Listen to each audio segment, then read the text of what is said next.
parang tanga ako dyan mga ka-DIY, no? Nakita nyo naman na nagsiswimming sa walang tubig dito sa dagat mga ka-DIY. Nakita nyo mga ka-DIY paano mag-swimming si ka-DIY, parang bata dyan sa dagat, no?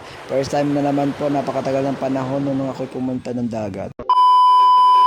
So yan mga ka-DIY, day 2 na naman natin dito sa Dinadjawan, no? Dito pa rin kami at yan, naligo na ako. Tumakbo na po ako agad na naligo dyan sa dagat kasi miss na miss ko na po yung alat ng tubig, alat ng dagat dito sa So kung Dinadjawan. mapapansin niyo po yung camera, may nakalibig po or may nakalagay pong parang ano yan, tela po yata yan. Tinayo ko lang po kasi yan sa isang malaking bato na mayroong plastic yata yan o short. Kaya pasensyahan nyo na mga ka-DIY, medyo may nakaharang dyan Kaya sa mga gilid ng ka-DIY, camera. nagtanggal pala ako ng damit dyan. So yan, miss na miss ko talaga ang dagat mga ka-DIY. So nakita nyo naman, tuwang-tuwa ako dyan mga ka-DIY. Nakita nyo dyan, no?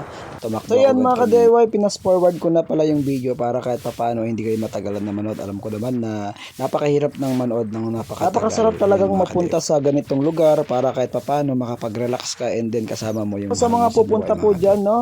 Wag po kayong basta-basta pumunta sa tabi ng pangpang, baka maanod kayo at marami pong nalulunod. At dapat ngayon sa meron din panahon. po kayong kasamang mas matanda para pag nagpunta po kayo sa tabi ng pangpang dito sa dagat, meron pong magsasagip sa inyo kung mangyari. May Mga mangyari DIY man niya, sa inyo. naglaro-laro mga kami ka-DIY. ng mga buha-buhangin para kahit papaano hindi kami boring sa aming ginagawa dyan sa tabi ng Napakainit pangpang. nga ng sikat ng araw pero okay lang at napakaganda naman pong maglaro. So mapapansin mo dyan mga ka-DIY, ano?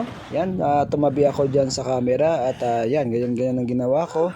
Nailad-ilad ko dyan sa yung katawan ko kasi sabi nga nila, gamot daw po yung alat ng buhangin ng Basta ginawa ko na lang dyan, basta naligo, nagkuha na lang po ako, painit-init na lang ako at saka yan, umikot-ikot ako dyan sa buhangin para kahit papaano masulit ko po yung pagpunta dyan. At So dito ko nagpaikot-ikot ako natatapusin hanggang ng po sa video natin baba. mga ka-DIY. Dito sa Dinadjawan Day 2 pa rin namin. Ayan po ang video namin na naligo kami dyan sa tabi po ng pangpang o sa dagat. Yan, thank you for watching mga ka-DIY. Sana makapupunta po kayo dito sa Dinadjawan. Napakaganda dito sa Dinadjawan, Aurora Province. Bye-bye!